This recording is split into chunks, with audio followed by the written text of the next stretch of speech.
What is up, BroskiPlays, and welcome to another Binding of Isaac Adaptable Plus video. Today I'm going to be doing something that you guys have not seen in a long time on the channel. I'm going to be doing another tutorial, and this time we're going to be talking all about costumes in the Binding of Isaac Adaptable Plus.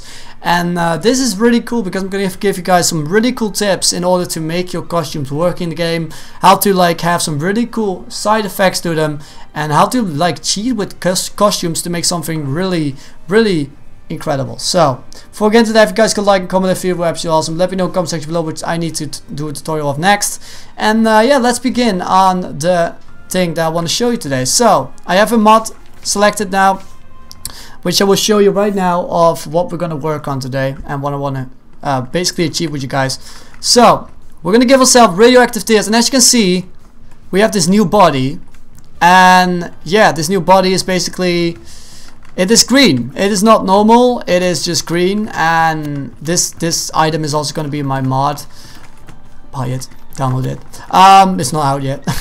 But what this basically does, or what we're going to achieve today, is we're going to play around with the XML file of the costumes, and we're going to I'm also going to explain you everything about the costume to XML, so you know everything about the costumes and how you can make your own cool costumes with them, because that's really simple. Like, lots of people don't know what costumes and how they work, you know, because there are a lot of cool things you can do with costumes. But for now, let's figure out how it works, and let's dive right in to the XML.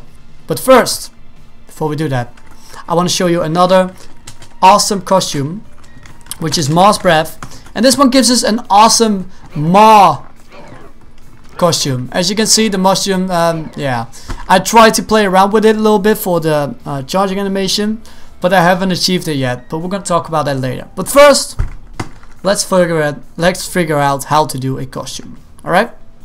So let's go into display mode, and I'm gonna show you everything what you need to know. So welcome to my beautiful desktop, and I've set up some stuff. So first of all, I'm gonna look at the costumes2.xml from the main game, and yeah, let's check it out. So I'm gonna open up this one in Notepad so you guys can actually see what I'm talking about. So this is the costumes2.xml from Notepad++ from the real game. And immediately right off the bat, you see loads of different stuff, and the most noticeable are the character costumes, the head for Samson, all that good stuff, transformations, and yeah, that kind of stuff. But if we scroll down, we see the Sad Onion, Blood of Martyr, and you see some new kind of things here. Like, what are those things? Well, I'm going to talk about all of these new kind of things that you can find in XML to change a costume behavior. But first, most easiest thing, how can I make a costume work in the game? There are multiple ways of doing it. The way of doing it right now, what people mostly do, is using a non-costume or a null costume. A null costume is basically a costume that is neither a passive or a active, or a trinket costume, because there are also trinket costumes in the game. These are the most easiest way to apply a costume, but can also lend to lots of problems because of the way how they work. Because null costumes were basically used for developers for things like the transformation for the mushroom, transformation for the angel, the guppy, all the different hats that were not in the items, like for the items, you know. They're basically stuff that was not meant for when you pick up an item. But now people use this in order to make it possible. But what they do is they use Lua in order to achieve it. And Lua is really great. Don't get me wrong, Lua is great for stuff like that, but it can get really buggy. A great example of something that is really buggy is when you have multiple costumes in one file, with all being a non-type file. What you will get is when you try to start a costume and you use a code that you try to remove the costume, it will start to glitch out. And the reason why people are always complaining about the glitching out bug for the costumes is because the thing with costumes is that they work using IDs and using listing. I want to give credits to Philoax for helping me figuring out how the costume kind of system works. So how do you make a costume2.xml first of all? Well, to start off, a costume XML starts with a bracket and costumes. Then it starts with the root. So the root is definitely going to be GFX characters because that's what all the ANM2 files are for the costumes. And then you start up with a bracket costume and then use ANM2 path is quotation mark, and then you put the ANM2 there and type none. And then you put a little diagonal line, which I forgot the name of because obviously I'm not a true English speaking person, and then you stop it with another bracket. Well, what if I told you that it's much easier than that? You don't even have to add the costume in the Lua. You don't even have to, and I'm going to show you how it works. So let me first show you a basic example of a costume, like the way how I did it before. So if you go into my Lua, this is my new, like this is all the stuff that I did. We go and show off a function which you always need to put a costume in, the evaluate catch function. The reason why you need to put a costume inside the evaluate catch function is because this function will only run when the player picks up a item and when it is actually checking out if this, like the stuff, is happening when you pick up an item. Like for example, for some items you get a damage up, right? What if I told you that this damage up can also appear in update, but it's different that way? Because if you try to add player that damage is 2, for example, it will always stay on 2, while if you put it in an evaluate catch and use player that damage -2 or divided by 2, you will actually get the actual player damage. Because how it works is that update will basically loop the effect over and over and over and over, so you will get hundreds of damage ups. But when you use an evaluate catch, it only happens once you pick up the item, and because an item pickup only happens once, you will only get it once. But this can also happen to some interesting stuff. Like for example, if I pick up this radioactive tear 2 times, I'm just going to show you now in game. Let me show you in game how it works. So I'm going to pick up really quickly. I'm going to basically get myself 2 radioactive tears. All right. So normally this will get me to 1.75. Now if I get myself another radioactive tears, look at that, it stacks up, but the percentage is less because obviously we used a divided by 2, for example. So what this means is that these things can actually stack up, and if you give yourself multiple damage ups, you can create a stacking effect, which is great for synergies and other stuff, but can also make stuff more interesting in game, which is great. So now let me get out of here. Let me just get out of the game again. And now I'm going to show you how the extra stuff works in costumes.xml. Let me first add display capture. There we go. And let me show you how it works right now. So I have my costumes2.xml folder. And this is basically a kind of reminder that I use. Here are all the things that you can add in an XML file. These are also in the main costumes2.xml. I basically copy them over so you can see what they do. So the first off, you have type. There are around 4 types of 5 types of different costumes. You have the non-costumes, which is what I talked about, which are transformations, spills, etc. You got active, which are basically costumes that happen when you use the active item. Passive, which you get immediately when you pick up the item. Familiar, which is a really weird category. These things are basically giving you a costume when you have a familiar, which I haven't seen yet. And you have the trinkets, which will basically give you a costume when you pick up the trinket. Like for example, you have the spider trinket, which basically allows you to not pick up any other trinket anymore. I forgot the name of it, the null or something, I don't know. Then you have priority, and priority is really important. Priority is the way how certain costumes work. Like for example, if you have a costume that you want to always be on top of every single costume, like for example, let's take Brimstone. If we look at the Brimstone costume2.xml of the original game, you will see something really interesting.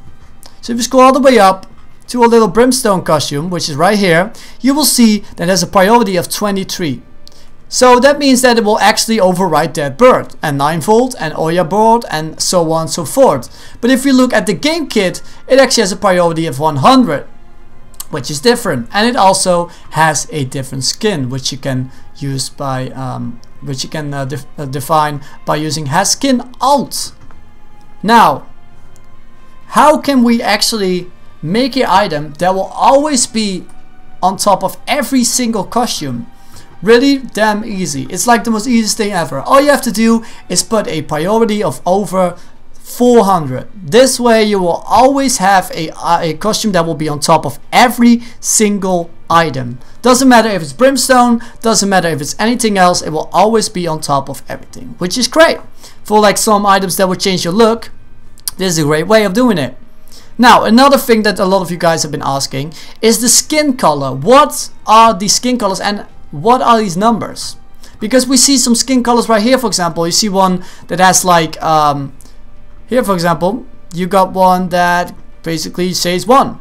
You have one that says 4. You have one that says 2. Well, let's find out, shall we? And show you which custom does what.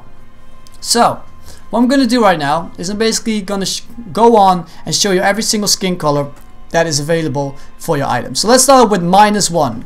Alright? I need to restart Isaac for this. Because obviously for every XML file that you open, you need to restart Isaac. Really important. You cannot, and I repeat, you cannot change an XML file while you're in game. You always need to restart the game, which is unfortunate, but that's how the game works. Now, let me just get OBS to show off. Ah, it works, alright.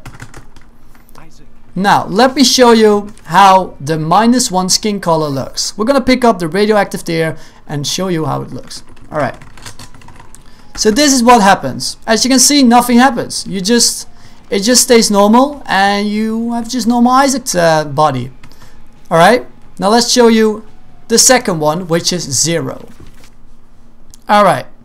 So here is 0. And 0 is again another, I think, skin color. But this one, the thing with the -1 and the 0 is basically that it will always stay Isaac. That's basically what 0 and -1 do. They basically stay the same skin color as Isaac has in his original form. So what this means, if you have a -1 costume and you put it on, for example, Azazel, he will stay black, which is great. So basically it's a transparent color thing going on. Alright. So let me give you a radioactive there and show you what happens. As you can see, now he's white. He's gray-white looking. So that is 0. 0 is white. And the cool thing is, if we now give ourselves, or like for example, let's go and get ourselves the Lost. And let's use the radioactive tails on that. And as you can see, because it's the same color as the Lost, his beautiful tail won't change, which is really, really awesome. Alright, so next up I'm going to show you is #1, which is another color, obviously. And this one is, yeah, it's different color. There are around 4 or 5 different colors. 0, 1, 2, 3 and 4. What I know from seeing the sprites is that 4 is green, that's for sure. We have red, we have blue, and we have, I think, if I'm not mistaken, we also have black. So now we check out #1, which I think is black. I'm not completely sure. I'm gonna try it out right now. Yeah, it's black. So this one is the color black. So if you have an item like, for example, you have Lucifer for mod, the Genesis Plus mod, this is perfect for Lucifer. Alright? So now let me show you something that I like to call, wait, let me just show you #2 now. Sorry for that. I just made a stupid mistake there. I'm just doing this without script. It's not a big problem though, but hey. Alright. Let me show you #2. So #2 is in, I think, red or blue. Because there's 2 more colors I want to show, red and blue. So I think 2 is red and 3 is blue. Could be different, could be that I'm reversing stuff, but let's find out. It's blue. Alright, so #2 is blue. Just light blue, almost the same color as blue, baby. Just a little bit more light. And then we have #3, which is the final one, and that is red, and then 4 is green. Because I already know green because I used it on the body that you saw in the beginning of the video. So let me now show you #3, which is obviously red. And that's great because that will allow you to do something that I want to show you in a bit, which is a really original way of making costumes work for every single character. Alright, so let me show you radioactive again, and as you can see, he's now red. Cool, right?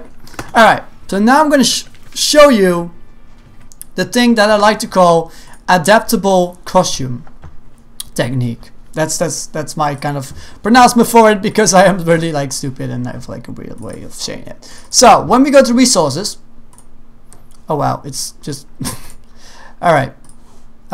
He didn't show it, by the way. I'm sorry for that. Alright, so let me show you right now. If you go into characters and then costumes, you'll see this. So my Mars breath has around 1, 2, 3, 4, 5, 6 different colors, which is awesome. So that will allow us to have a alternate skin tone. How we do this? By using the thing that I just showed you, which is right here. Where are you? Has alt skin. Has skin alt. So if we put this over and put this on the Mars breath A&M2 file, and we go and open up Isaac right now, which I'm hopefully can now show you. Alright, so let me show you how it looks. So this is a great way. When you make a costume, make sure that you make 4 or 5 different color variations for them. I know it sounds a little bit silly to make multiple versions of like a color version of your own costume, but trust me, it will be a lot more quality wise a good direction to do it. Alright, so let me show you Mars breath now. So this is a Mars breath. The normal Mars breath, as you can see, just nothing going on here. It's just normal Mars breath. Now let me go into a character, for example, that has a different skin tone. So for example, we're going to go into Azazel, which is a black character. It's not a white character, just like Isaac. Now let's use the same item. And why is this? It doesn't override it. Why doesn't it override it, you ask? Well, that's really simple. Because our priority hasn't been set over Azazel's head. So if we want to make this work with Azazel, we have to change this priority setting. And this is the thing that I was talking about earlier. When you have a costume, you want to have its priority on the highest setting possible. If you don't, then other items will obviously override it, and so you won't see Azazel's, like the costume on Azazel's head, because Azazel has a higher priority than the costume that we have right now. So now I gave the priority 400, which means it goes over every single costume item. There's no item other than modded costume items that have over 500 that will actually override the costume. So now let me show you how it looks. So obviously this 400 priority is a little bit different than, for example, having no priority. So if I now go to Azazel and I choose Azazel right here, and now I'm gonna use Mars breath, he will have not the black version. Well, that is weird. Turns out that something is not right. So let me check again. So as you can see, there is skin color 1 and 4. There has skin all true, and then we have something not done yet, which is the overwrite color. And the overwrite color is really important, because without the overwrite color, we cannot like make it work, because we obviously needed to overwrite the color that we just had. Alright, so now let's get back in the game. Let's restart it, because obviously we need to restart for every single time that we add another costume change from the XML.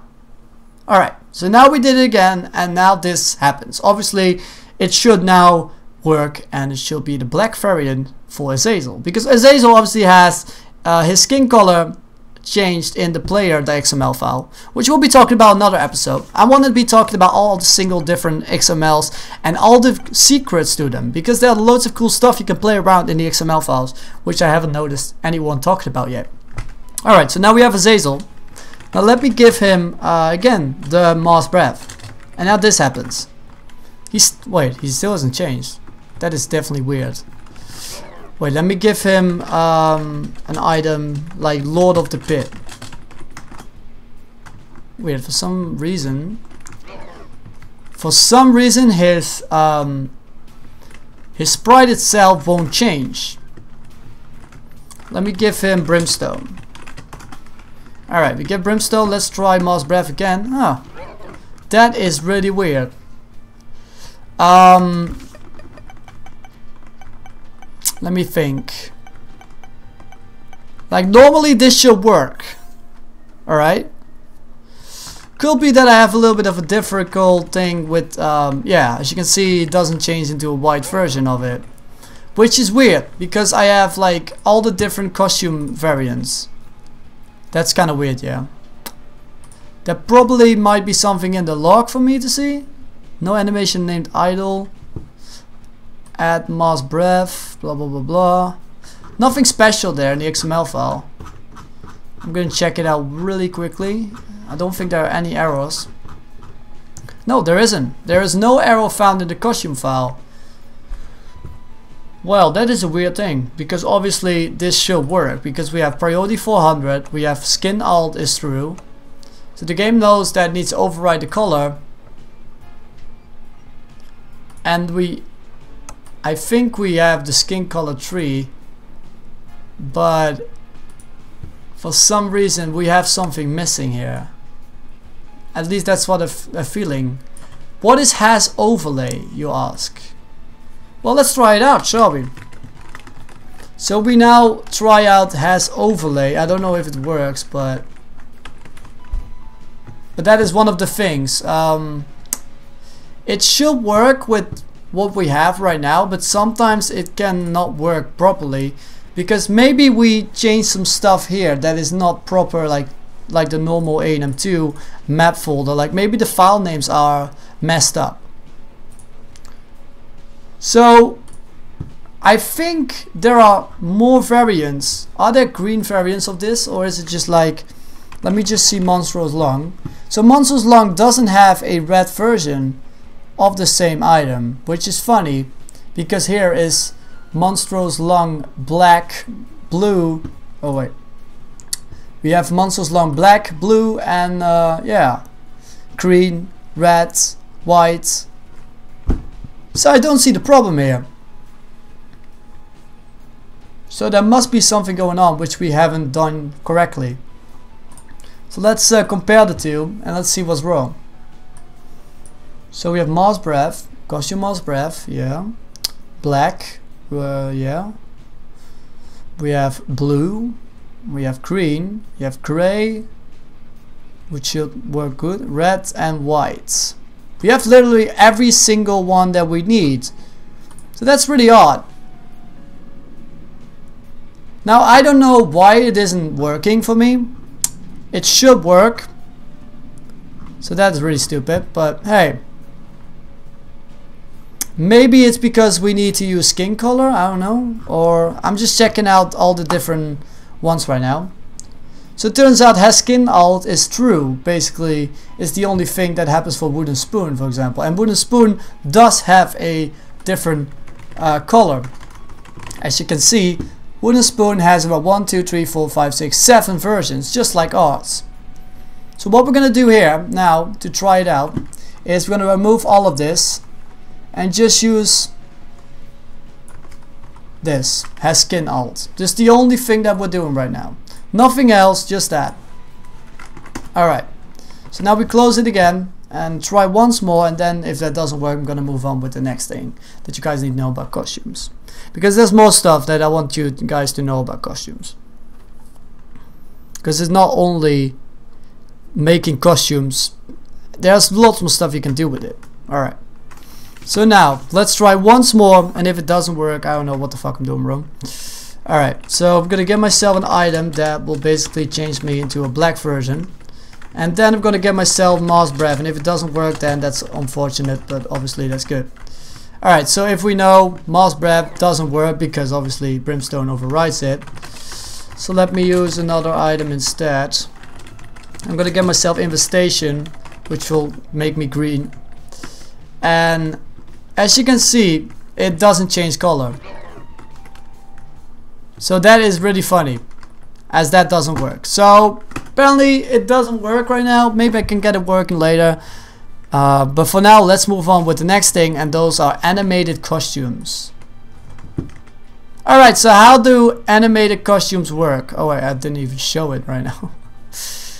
Alright, cut that part. Animated costumes. Why and how do they work? Well, animated costumes are great little ways of making something really cool, and you don't even need to have spriting experience. All you have to do is we're gonna try this out with the animation editor, and we have a little costume here. So this is a normal costume that we have for the radioactive hat, right? So what I'm gonna do here is we're gonna make this animated and make it like really funny and funky and stuff, just to show off that you can indeed make animated costumes without having any sort of spriting or any sort of basically knowledge about animation at all. So what you're gonna do is, here are the frames. So the frames are basically the remember the stick books that you had when you were a little kid, where you can just use your hand to flip between pages really fast, you know? That's basically what this is. Every frame here is a page, and you can either use animation overlay, which helps you for making stuff like transparent stuff. So as you can see here, I'm making my overlay 120, so I can actually see what I'm doing. And as you can see, it basically let me choose different ways of yeah, animating, which is nice. But for now, let me show you how how we're gonna do it. So we're gonna make his head, let's glow a little bit, you know, let's glow, and let's change his eyebrows, stuff like that. Alright, so I'm gonna be making animation. Let's do 20. I want to make it a little bit funky. So here we go. I'm making a lot of frames, and there are lots of things in the animation editor that we can play around with. We have these numbers, which each of which has a different function. For example, crop is for the grid that you have here, which is the sprite sheet. You have width, position, pivot, and scale. Scale will basically increases the scale. So if I change this to, like, for example, 105, it will increases his width. So as you can see, he will now basically have a different, yeah, you know what I mean. So now I'm basically playing around a little bit with the scale, so to show you how it works. So as you can see, I'm changing some stuff around, changing the number a little bit, and now I'm doing something really funky. I'm doing a minus sign, and what this does, it will mirror the image. As you can see, it will mirror the image, and some people may think, why does it mirror the image when you press the minus button? Well, that is a really good question. What it basically does, it does a negative value. A negative value in terms of coordinates will basically mean that it will be mirrored. That's just how it works. And now I'm going to show you how you can play around with interpolated animation. So interpolated is basically the way for the game to make something really smooth, instead of like really frame by frame, like kind of, you know, not really smooth animation, if you know what I mean. Like smooth animation, like, you know what I mean with that. Alright, so as you can see, now it is smooth animation, and now you get this. That definitely looks a lot like different, but that's not all, because obviously this one basically gone invincible. Why did it gone invincible? Because this sprite rotated, and this sprite didn't notice the rotation happening, so it basically gone black and then it gone back. That's how the interpolation works. If we turn this off, it will go smooth like that, you know. So now basically this is what it will look like when you're walking around, which is really wacky. Now we can also change the color. So if we go here and, for example, we change the tint RGB and we change it to, for example, 120, so then it will turn a little bit more green, and we get rid of the blue a little bit, 123, and you will see that it will basically fade into green, which is really nice. It creates a really cool effect. Now we can make this so that the green is like 120 and that it turns orange. We could actually do that if you want to. It's weird, but if you want to, you can actually do that, which is really sick. And you can do this with any sort of way, you know. You don't even have to do any sort of animation. Just play around with a little bit of numbers and you can create some really cool looking charge up animation. It doesn't really matter. Look at this. It's really sick. You can also do this to make something go white out, you know, like make it all the way go white, like this. Like this will happen. See See that? That's really awesome, right?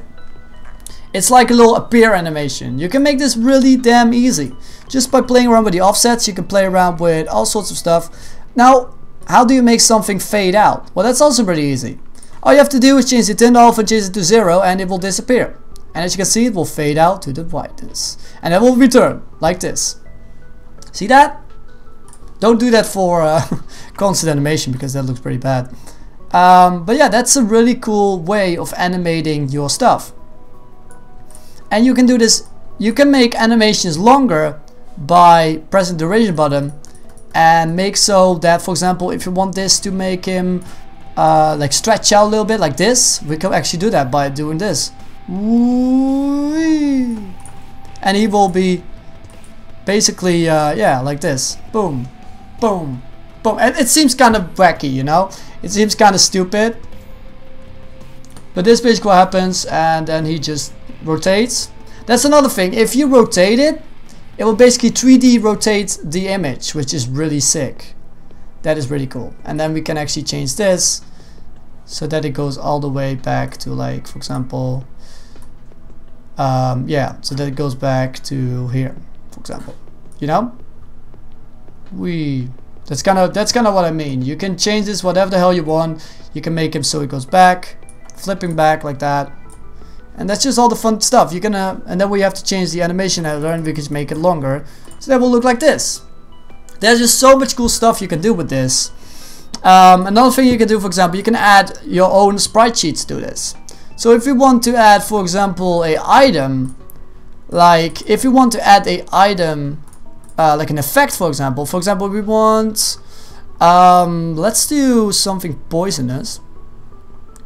Like this right here seems very cool, a fart. Well, it doesn't work because this sprite itself is not in the same folder, which is a weird way, but it doesn't detect it then. It's kind of a funny way, but let's use one that is actually in our own immortality folder. So we go to effects and then we see some stuff here. Let's use, like for example, we have a radioactive tear. We can actually put this radioactive tear on top of him. All you have to do is go to add, and you can basically say, oh, I want this to be a tear, and then you change the sprite sheet ID to 1.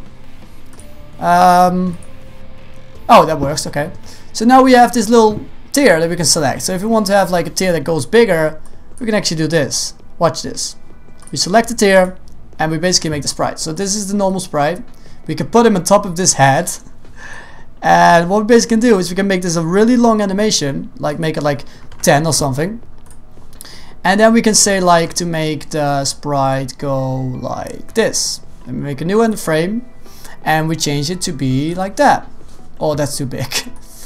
Let's do this, you know, something like that. And what will happen is this will happen. Obviously it's not interpolated, so what you do is, oh wait, yeah, it doesn't work with sprite sheets that go from small to bigger. Instead, what we can do is we can make it so that it smoothly goes to the next frame. So a great way of changing animations quickly without messing up the position of the frame is by using grids.